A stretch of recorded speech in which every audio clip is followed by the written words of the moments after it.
Hello, everybody, and welcome to already our third webinar from our webinar series with Uplink. I'm really happy to have like two guests today, Florian and Matthias from our partner Vantik.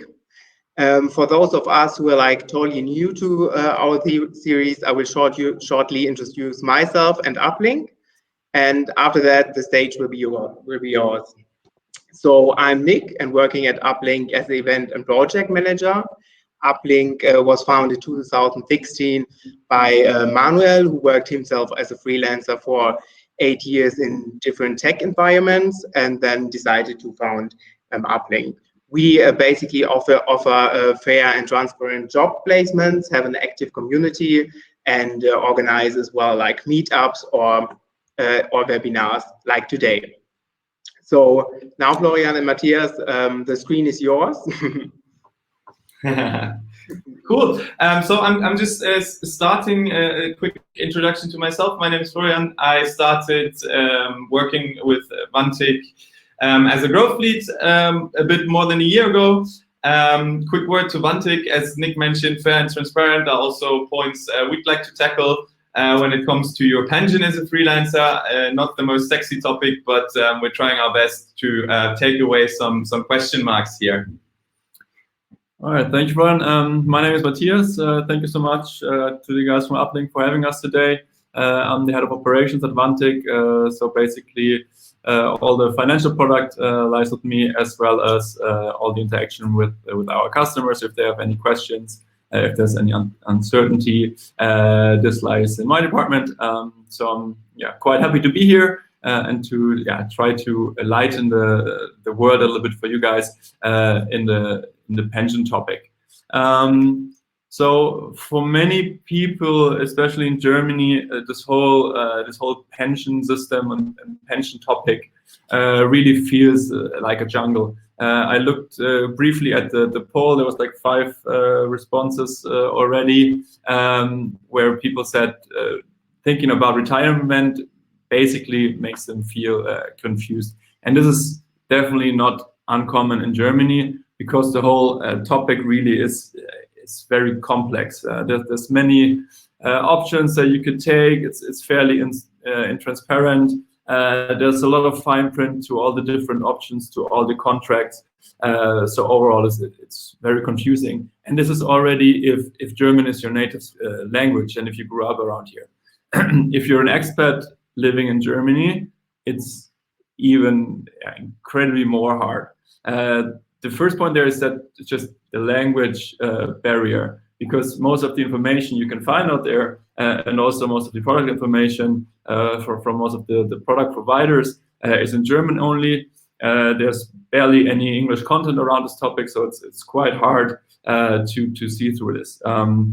And especially terms that are very specific to the German market, like Riester, Rürup, makes it just very hard to pronounce at first, but then also even harder to understand. And for you guys being freelancers, I think the story again is a little bit different than for the majority of people in Germany. But it's again even more important if you're a freelancer to think about this topic, because you're not really part of the public system when it comes to pension savings. So what we would like to do today with you guys is first to share some insight why pension is different for freelancers, and then ask and answer some of the main questions. The first one being, when should I start saving? How much should I save? I think this is the question that I am most commonly asked by friends, by customers, because there's a lot of uncertainty around this topic, like how much should I save for my retirement? What is a good amount? And it's very hard to answer, actually. And then we'd also like to go through different options that exist in Germany, and then also present Vantik, of course, a little bit at the end, so you get like a rounded picture of the pension system in Germany. And in the end, of course, we want to take probably like 15-20 minutes also to answer your questions that you have and that you would like to discuss. It would be easiest if you shared your questions in the Ask a Question tool of this webinar. So let's dive right into the first topic. Why is pension different for freelancers? And the first point here is that as freelancers, you're just very independent. You value your freedom, which is a super nice thing in general. But everything has its pros and cons. And so with this freedom as a freelancer, there also comes a lot of responsibility when it comes to financial planning and for pension planning. If you're a freelancer, there's no employer who automatically pays the social security contributions for you. So in Germany, if you're employed by employer, your employer pays half of your contribution to the public pension fund. If you're a freelancer, this doesn't exist. So you're not automatically insured in the pension insurance in Germany, and no employer pays half of your share. So that means that a lot of things that you didn't have to worry about before when you were employed, or that normal employees don't have to worry about, is something that you need to take care of yourself as a freelancer. And yes, the pension plan is one of these things that you need to take care of yourself. So with this freedom comes a lot of responsibility. As I said, you're no longer insured through your employer. So when you're employed in Germany, 18% of your salary go into the public pension, and 9% of which is paid by your employer and 9% by yourself. So basically, you can decide yourself what you do with your money, which is a good thing. But it also means that if you do nothing, it might not look so good in the end. So it's really important, especially as a freelancer, to have a clean long-term financial planning, because, as I said, with a lot of freedom comes also a lot of responsibility in this part. And we asked a lot of freelancers. We did a big survey in 2018, so 2 years ago, where we asked freelancers, so do you think that you will need to limit your standard of living when you retire or when you're older? Sorry, and a bit more than half of the people that we asked said, actually, I think, yes, I will need to. So this is not what obviously the goal should be. So if you decide to work until old age, it should be because you enjoy it and not because you have to financially. So as I said before, financial planning there is a very important topic to tackle to avoid this having to limit your standard of living when you retire. So we want to give you guys a little bit of a head start and to kind of demystify this topic a little bit so that you feel comfortable making a decision and starting your retirement plan. And the first question that always comes up, obviously, is when should I start? And there's a nice little example that I like to use to explain a little bit on this question. So if you imagine you have some friends coming over later the afternoon and you want to bake a cake for your friends. So you picture the cake, what you want to do, you go grocery shopping and you buy the ingredients that you think you need. But what happens if you change your mind, or if you forget something, or it's not available in the supermarket and you're at home and you realize not everything that you thought you need is there. So you wanted to put sprinkles on top, but you don't have them. Instead, you use, I don't know, Smarties. If you want to do an apple cake, and didn't buy the apples, but you have pears at home, you just use the pears. Then your friends come over, the cake is delicious, everyone's super happy, and everyone says, like, what a great job you did making this cake. No one knows that your shopping was somewhat careless, that the cake was supposed to look a little bit different, but the end result, it's quite nice. So the first thing I learn here is that flexibility is key. And this is also true for your pension savings. If you're able to switch around a little bit, the things that you maybe made a small mistake in the beginning, or you forgot something, are not that bad, really. It's very similar for financial planning. If you don't choose like the super perfect product that gets you 7.2% of annual return, but instead you only get 7.0%. In the end, it doesn't matter so much as long as you did something and you stayed flexible, you can still adjust later on. The main question though that we started with was, but when should I start? And there I would like to go back to the example of making this cake or baking this cake. So as I said, what works is that if you start on time, you can still adjust a little bit, and the cake will be nice in the end anyways. But what happens if you forget to start, or you just put it off and put it off and put it off, and then 10 minutes before your friends arrive, you realize that you haven't even started making the cake. So you make it quickly, you put it in the oven, instead of like 200 degrees, you put it in at like 400 degrees. That will definitely end in disaster. So what this example shows us a little bit is that if you start very late, it becomes impossible to get a good result. So the most important thing really is to start early and to give yourself enough time to, in this case, bake the cake. Or if you go back to a retirement savings, if you start early enough, you'll have a good amount of time to save up and have a nice retirement saving in the end. If we look at the numbers a little bit, coming back from this somewhat like abstract example, we brought these numbers here of the the monthly savings that you need to save every month to reach a monthly pension of 1,000 euros per month. So if you start at age 25, you only need to save 277 euros per month until you retire. So it's actually not that much, and something that some people can more easily save. But if you only start when you're 20 years later, when you're already 45, you already need to save 700 or more than 700 euros per month to get to the same monthly pension rate. So there you can see that it really grows exponentially. What you need to save per month to receive a certain amount that you want to receive in that retirement. The reason for this is compound interest, your savings best friend, as we call it here, which really has a big impact on your savings. We brought you 2 examples here.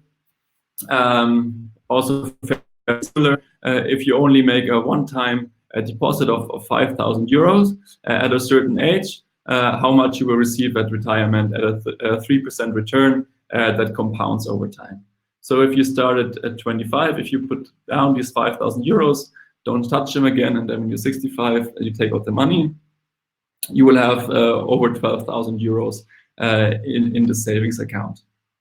If you start 10 years later, at age 35, you save the same amount of money, which is 5,000 euros.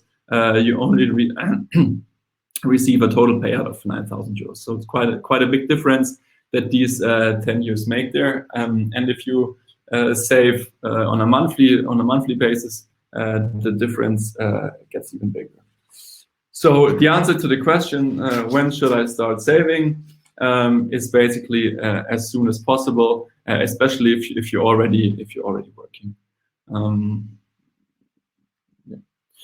Then, the second question, which is a little bit more difficult to answer, I think, is how much do I need to save? Because this really depends a lot on your personal situation, also on your expectations, on what you want to have as income, of what kind of lifestyle that you want to live when you're older, and so on.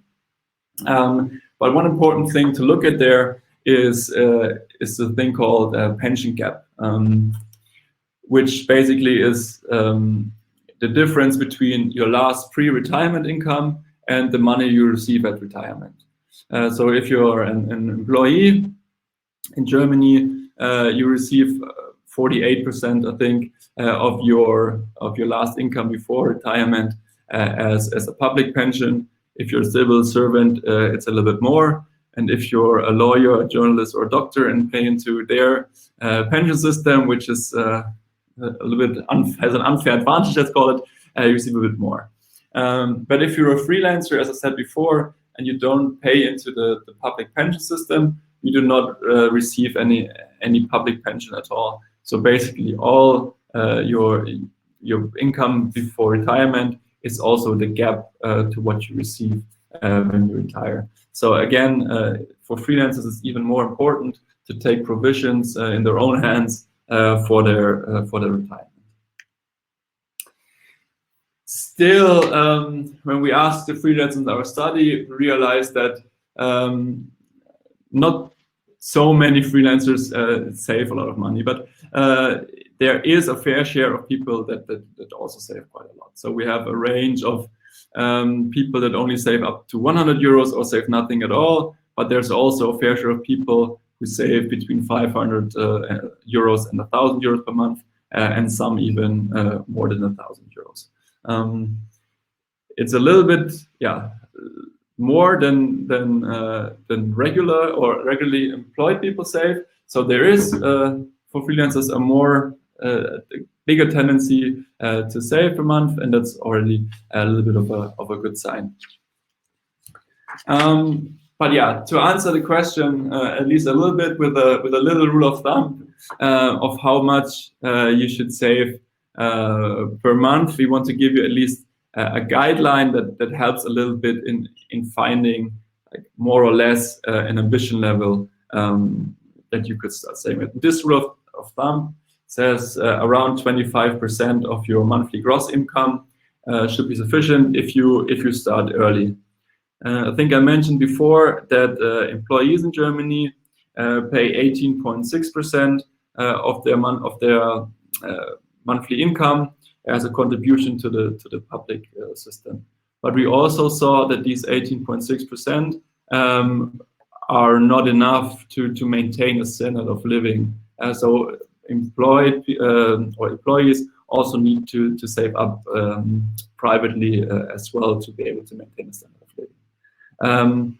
So that's why the rule of thumb is around 25% of monthly income for freelancers to be able to at least somewhat maintain a standard of living when you retire. Of course, it depends also on the age when you start saving, as we've seen before. But if you start early, around 25 to 30, 25% of your monthly income is a good rule of thumb that gives a little bit of an idea how much you could save. As a general guideline, maybe that also helps a little bit. You can find all sorts of calculators on the internet. It's suggested to aim for retirement income of around 80% of the last pre-retirement income. So if you take that as a standard or as a target, you can also calculate how much you need to save per month to get to this level. So if you earn 5,000 euros per month before you retire, this says that 4,000 euros per month should be the ambition level to gain when you retire. And then from there, you can also calculate a bit more precise how much you would like to save per month. All right, so the first 3 questions down. Why is the pension different? When should I start saving and how much should I save? And now I hand over to Florian, who will share the options that are out there for retirement saving. Yes, so looking at the poll results, some of you are feeling a bit lost and confused. So I'm going to take this opportunity to go over some of the options you have as a freelancer. So what is available for you? So I'm going to talk about the public pension system, like Matthias mentioned, the rural option for freelancers. The corporate pension is not being tackled in this because that's not applicable for you guys, we assumed. Then I'm going to quickly go over life insurance and real estate, and also have a section about investing in your own ETF portfolio. So starting with the criteria, what is being assessed. So on the one hand, of course, it's a return that is interesting for you. You want your money to work for you. So a proper return is very important. Also, security is a very important factor when it comes to evaluating your pension, as the question Axel is just mentioned in the chat here. This is also going to be covered. Flexibility while saving, what we mean with that is it possible for you to stop if you don't have enough cash flow for a month to pause? Is it possible to say, hey, I'm going to take a sabbatical for a year? Can I stop the pension during my savings period? At the same time, also it needs to be flexible when you pay out. So this is also going to be covered. Main question here is it one lump sum, or can I deduct it monthly? And how is that operationally realized? How much does it cost is also very important.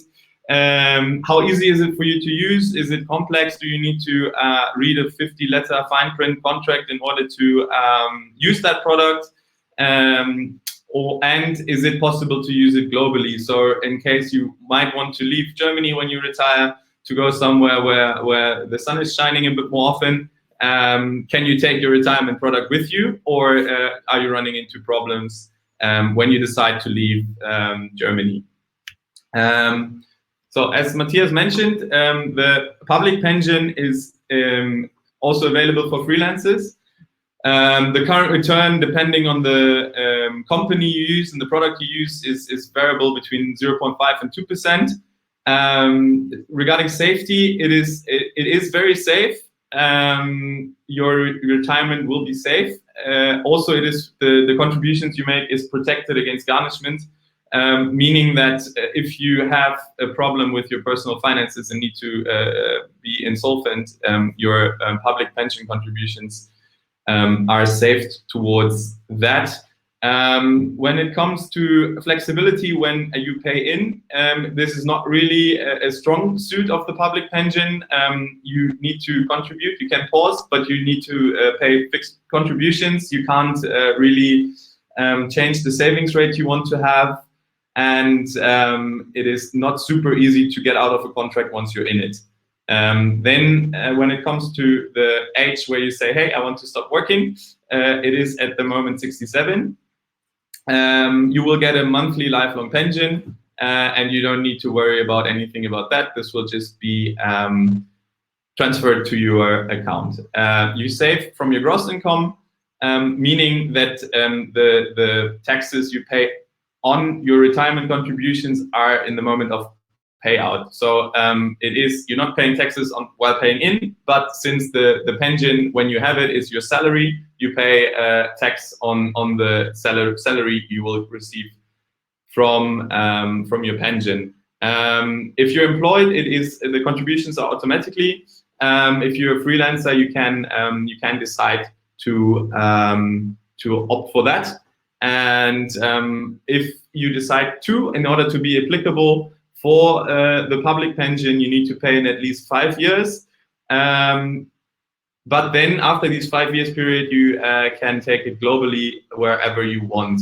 The pay-in period is currently, it's dependent on the case and on individual basis, but in general, it is possible to pay retrospectively, but only for 1 year, meaning that you can't decide now, hey, I want to pay in everything that I would have had in the last 5 years, and then you are applicable for that. That's not possible.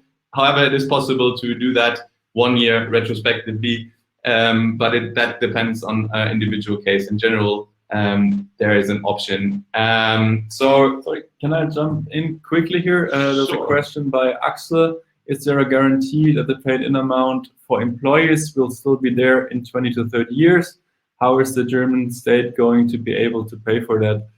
So the pension system in Germany is rather stable, even though there is somewhat of a, not somewhat, but like a rather big shift in age and employed people. The idea is that it will probably be cross-financed from other pots in the German public system, but yeah, the level might decrease a little bit. So the 48% of your pre-retirement income will probably lower a little bit to like 46, 45% maybe. But overall, the money that you pay into the pension system is rather safe. Sorry. Yeah, no worries. Also, as Matthias mentioned, it is very much dependent on the demographic development in Germany, and also on the political direction. So it is, as of now, it is safe. However, it's more of a speculation about the political situation in the country, since it's a state institution and it's a state project or product vehicle that is influenced heavily by the political situation at the point of retirement, or what happens 5 years before you're going to retire. And that is a question that stands in the stars, let's say that. But to summarize, it is a good foundation and it's better than its reputation. So if you want to have a very safe option, that might be one for you. You can't, however, be very flexible when it comes to paying in and paying out. So let's say you have a big contract and you have 20K spare. You couldn't just go and put that into your public pension fund. That is the downside of that. Then coming to the Rürup-Rente, it is also very dependent on the option you have chosen or you choose that's interesting for you. You have the fund-based and the classic one. The fund-based is investing into funds, as the name says. However, there the return is not guaranteed. So that means you could eventually even lose money if you opt for a fund-based option. In contrast to the public pension, if you choose to save with Rürup, you cannot, is not protected against Hartz IV. However, you can pay in more money into the Rürup Renten system than into the public pension. So with Rürup, you could pay in up to 23K euros a year, whereas the public pension only allows you to pay in 14K euros a year. You can pause your contributions, but you can't cancel or withdraw any money from your fund, similar to the public pension mentioned before. You will receive, at the moment of retirement, a lifelong fixed pension. Tax-wise or cost-wise, it is the same as with the public version. So you save from your gross income. However, then when you retire, you pay taxes on what you get out of it. So it's not really like you save taxes. It's just you pay taxes later, and they might be less because your income is less. That is kind of the cost factor in this. When it comes to ease of use, there is an orchestra of offerings. There is so many providers, so many products, and they have quite complex contract work. So it would need some time and some research, some brain to go through the contracts and to really find a solution that would be applicable for you and your life situation. If you want to move, you can do that. However, if you decide to leave the European Union, the tax benefit I mentioned before is going away. So you would need to save from your income where you pay taxes on, and then you would also need to pay taxes in the payout period. If you earn a lot of money, this is an option for you. And if you want to have a safe, stable income, this is Rürup is a factor that shouldn't be ignored in your shortlist. However, the downsides I've mentioned before, it's not very flexible, and it takes some time and brain to dig through the jungle of offerings in the Rürup sector. What else to do? It always takes a little bit of time. It takes a little bit of time. What else to do? Some of you might have heard of a life insurance or think life insurance is a good option in order to save for your retirement. The returns on the life insurance in general is relatively low. Also, the products with guaranteed contributions mostly come as a trade-off when it comes to flexibility, payout terms, and the selection of funds. You have regular contributions you're paying into that life insurance, but if you would want to terminate or switch, it's almost impossible. It is very hard to switch. It is very hard to get your money back without a loss. because most of these products are also contributing towards the advisor who advised you to use that product. They also get their fair cut. So it is not very flexible during your savings time. Also, if you pay out, you will get the fixed amount that is set in the insurance contract. It is very expensive, and there's a lot of hidden fees with it, since it's provision based. The sales process is provision based, so approximately 1 to 3 of your monthly contributions just go to the advisor, so you don't really start saving immediately. Also, a lot of the insurance companies have outsourced or trying to sell their life insurance products to speculative foreign investors. So the belief in that concept is not very high, even from the industry side. Mostly confusing terms, very much hidden fees. On the positive side, you can take it wherever you like.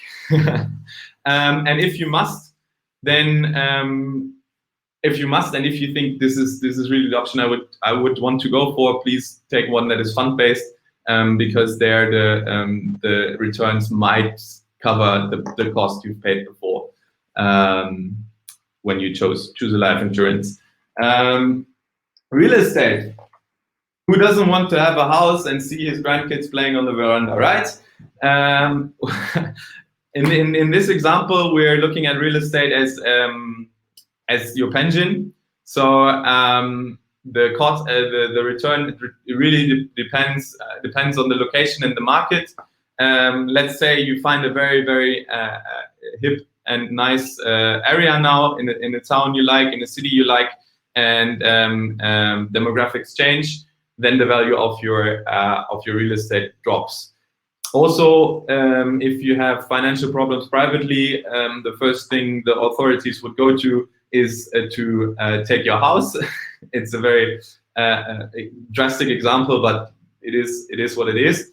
It is very flexible, as you can always sell. However, the trade-off there is, as mentioned before, if the market changes, you might lose. And also, selling a house is not something you do in a day. So be aware of that if you have that on your short list.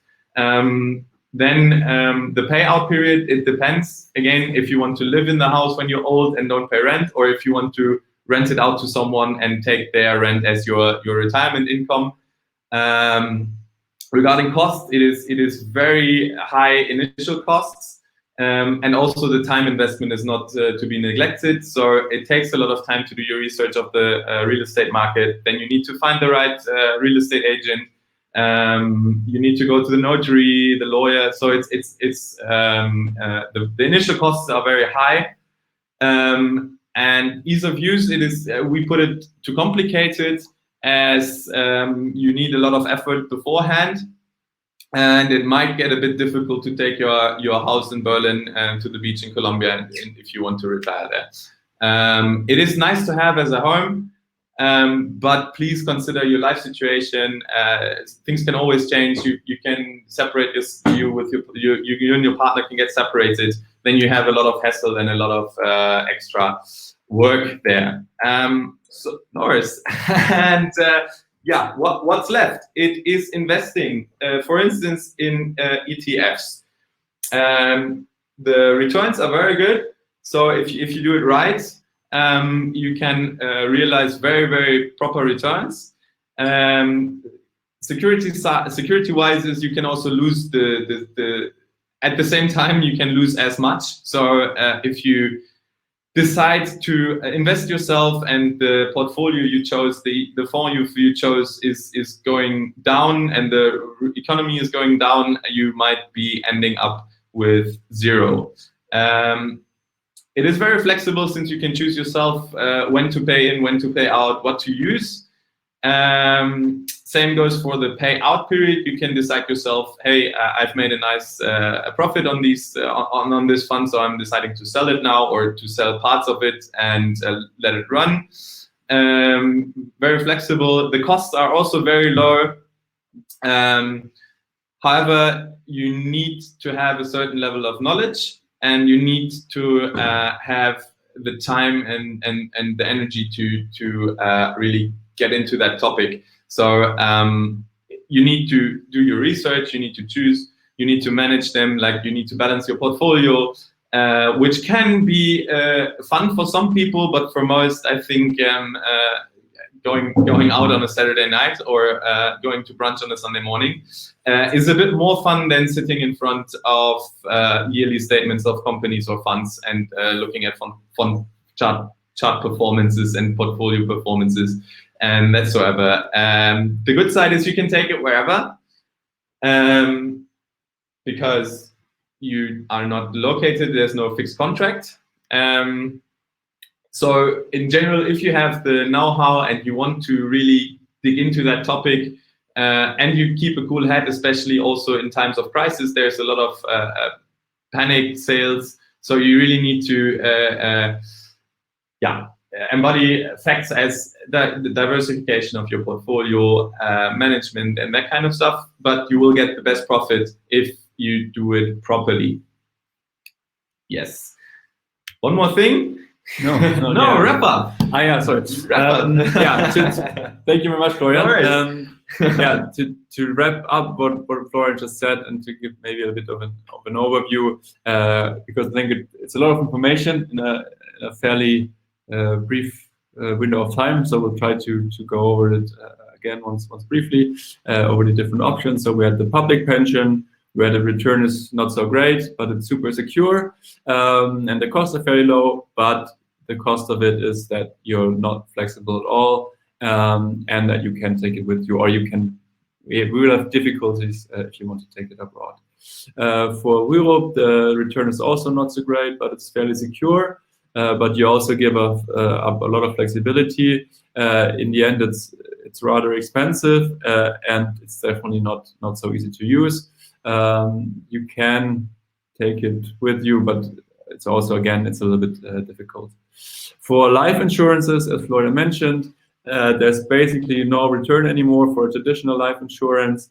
There's no flexibility really. You can pause your payments, but you cannot cancel your contract without having to pay a rather high fee. The cost is fairly high, as Florian mentioned as well. And yeah, the ease of use is also not great.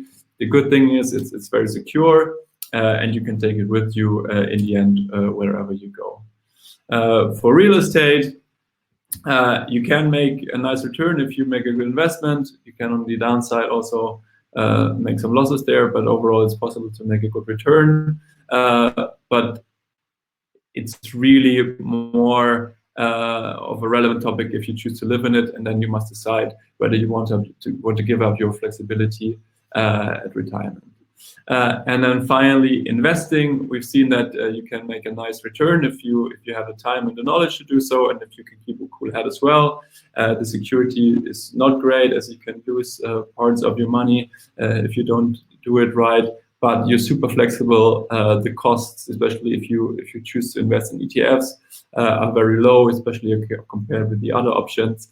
And you can take it with you wherever you go.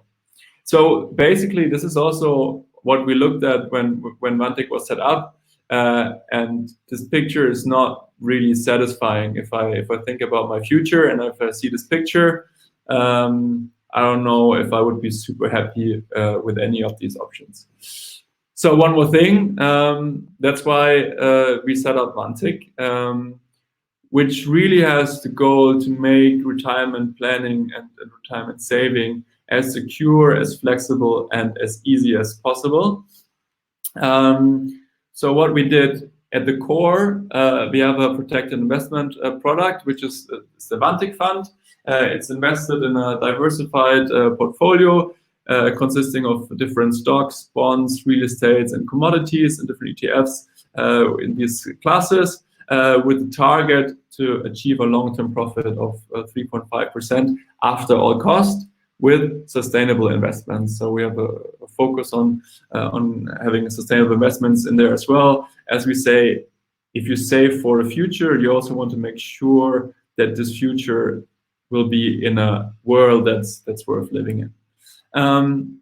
We call it protected, or I said protected investment, because we have this additional feature to our product, which is called a security buffer, which means that your contributions will be secured at retirement. So when you retire, the value of your investment should be higher than what you paid in. So if you're at the top right corner, this is where you usually should be. So your savings should be higher, your investment amount should be higher than what you paid in originally. But maybe you're one of the unlucky few that retire at the worst point of the Corona crisis, and the fund might have made a loss if you count everything that you paid in and where your investment stands at the moment. And this is where the security buffer would kick in, and you would receive at least what you paid into the fund as your retirement income. So it really takes away some of the risk of investing into ETFs or funds with this additional security feature. What's more, and what we also find extremely important, is to give full flexibility to our customers. We have a lot of freelancers as customers, but also for everyone else, really, the traditional concept of pension products, of life insurance, and so on, are not really fitting our time anymore. So what we do is we allow our customers to pay in whenever they want, how much ever they like. It could be a one-off payment, it could be a monthly payment, and of course you always have the chance to pause your monthly savings or withdraw some of your funds or all your funds at any time. This is something that we've seen has really made a big difference for some of our customers who contacted us a couple of months ago, especially like during the biggest crisis times of Corona, when a lot of freelancers had like a bad situation in terms of income, in terms of amount of work. So therefore, for these customers, being able to take out some of their money, at least for the time being, really made a big difference. So basically, whatever fits your life, you can do with the Vantik savings or Vantik retirement savings. And then the last point that was extremely important to us was an ease of use. So as we said before, this whole topic of retirement savings in Germany is extremely complex. A lot of people are not comfortable making a decision because it's hard to see through everything. So we decided, or we really aimed at creating a product that's very simple, very easy to understand, and that allows you to make your own decisions independently. And then from there, we take care of everything for you. You can watch your savings grow in the app. And if you have any questions, we're always available to answer them and to help out. So this is really what was the idea behind this whole concept of creating Vantik. Thank you so much. We also will share a little code for you guys exclusively for this event, where you can start with a head start of 50 euros. I think Nick will share the code in an email afterwards. Yes. Or we can post it also here in the channel. So if you guys want to give it a try, want to take a closer look, you're always welcome. To look at it. Perfect. Thank you very much for your input. I think it's really interesting, especially to see like how after 10 years already, how much effort you need to put in to get like the same amount of pension. So we also better start now. There's just one thing I want to share with you. It would be great if you could fulfill our feedback survey, just like to develop more webinars like this who are interesting for you. And all of you who are subscribing to the feedback survey will get an email with that coupon, and for sure all Uplink member as well. So thank you very much, and see you soon. A lot of questions. Wait, there's a lot of questions. Yeah, sure. There's a lot of questions then. There's a lot of questions. So I think a few of them you already answered. Let's have a look. The rule of thumb to save 25% of the income, is it 25% of the gross or of the net income? It's actually 25% of the gross income, which is not great news. I'm sorry, but this is like for rule of thumb, we say 25% of the gross income. Other products that, in case I leave this funding place early, still pay out all the savings to the heritage. Yes, this is actually also the idea of a life insurance. So for a life insurance, if you passed away, the money would actually go to your inheritance. What is important to say there, though, is that you can also achieve this with a product that is called a risk life insurance, and by saving independently from that. You would need to calculate a little bit if that makes more sense, but it probably would make more sense to have a risk life insurance and then save within a different way for your retirement.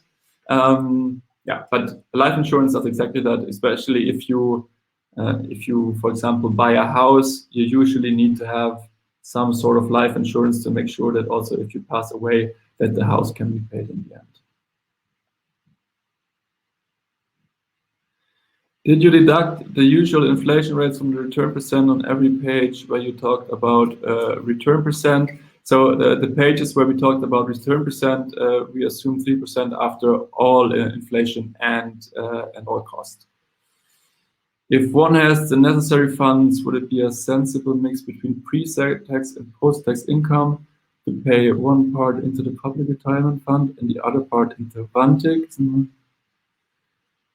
Yes. Good question. That's a very good question, and it actually might be a good idea to have one part where you have a direct taxation out of the like Vantik, where you pay out of your net income, and a different sort of retirement saving, like the public pension, where you save out of your gross income. This could be a good combination. Something moved now, and it's definitely worth trying. Especially, we always say that the public pension, even as a freelancer, can be a good foundation, but ideally it would not be everything that you rely on. Is Vantik interesting for freelancers in Switzerland as well? Of course. So you can open an account even if you live in Switzerland. It's definitely possible, and it has the same advantages, obviously, than in Germany as well. The only thing is we cannot advertise in Switzerland ourselves at the moment, but if you choose to open an account and you live in Switzerland, it's still a very good idea. Is there a guarantee that we answered that already? Is there a tax optimized ETF plan, or should I handle that myself? I'm not sure I get this question correctly. What do you mean with tax optimized? Maybe you can elaborate a little bit. Normally, for all ETFs, the tax is automatically taken from the ETF, but I'm not sure how you mean this, Axel. If you could elaborate a bit. In the crisis case, could I just wait with retiring until the market is looking better again? Of course, if you have the option to continue working, you can definitely do that. Yeah, so nothing that will stop you from it.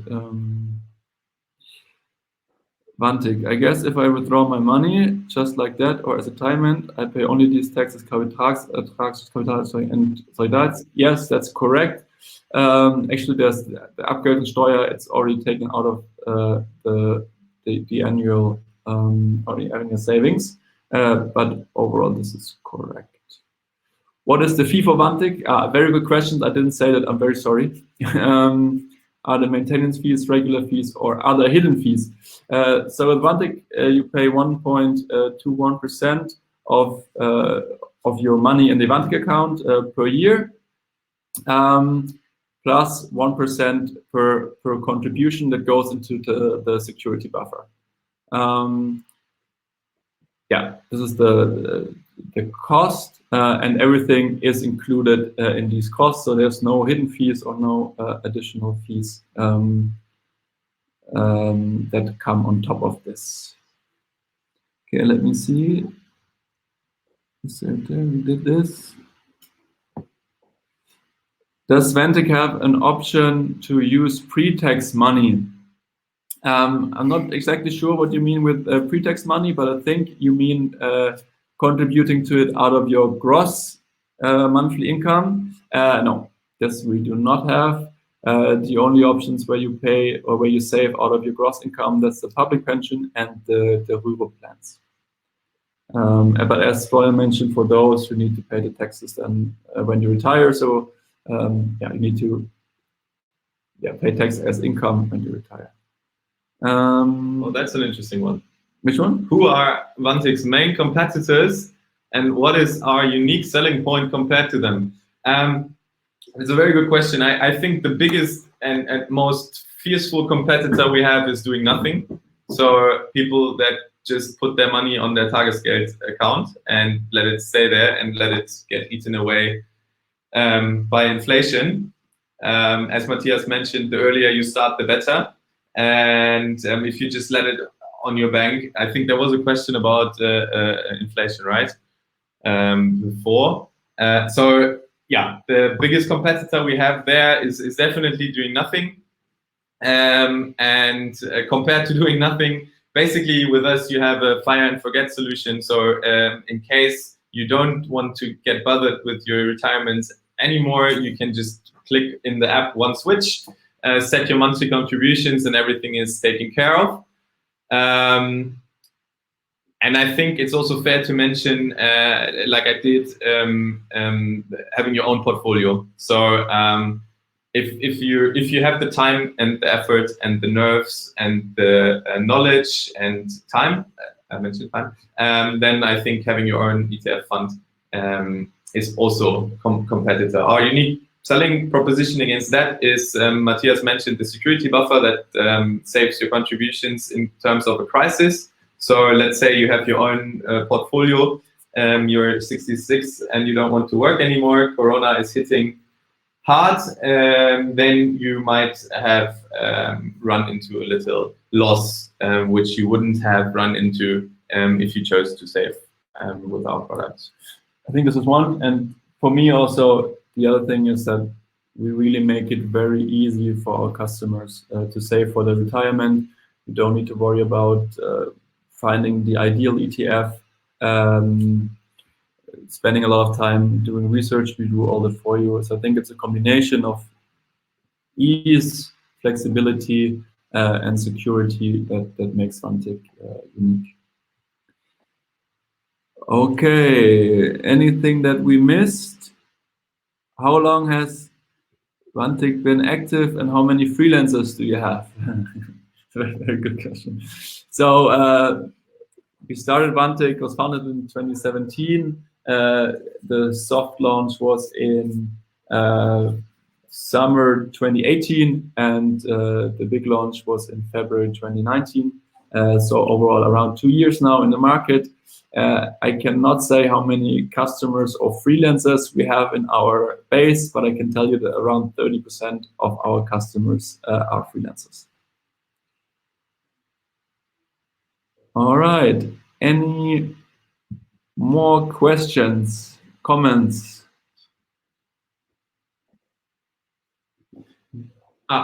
So I just checked again, the voucher is in the show notes. I think in Nick's follow-up email, you will also get the voucher again. And also we will make the slides available to you guys so you can read them in a more relaxed setting, or just recheck some facts again. Exactly. So I will share the slides and share with us with you in the email, and also if you're not from Uplink and you participate the feedback survey, you get it as an email as well. Cool. Perfect. Wrap things up. A quick look at the polls that we start over time. Did you already start saving for your pension? 61% said yes, so that's great. For the rest of you guys, go ahead. don't wait. I'm sure you can find a good solution for your personal circumstances, and it's really nothing to be scared of, but just something that you need to start doing. How important is sustainability for you when it comes to investing? For most people, it's very important or somewhat important, which is a good sign for us that we're going into the right direction, also implementing sustainability standards in our product. And the final question, how does thinking about retirement make you feel?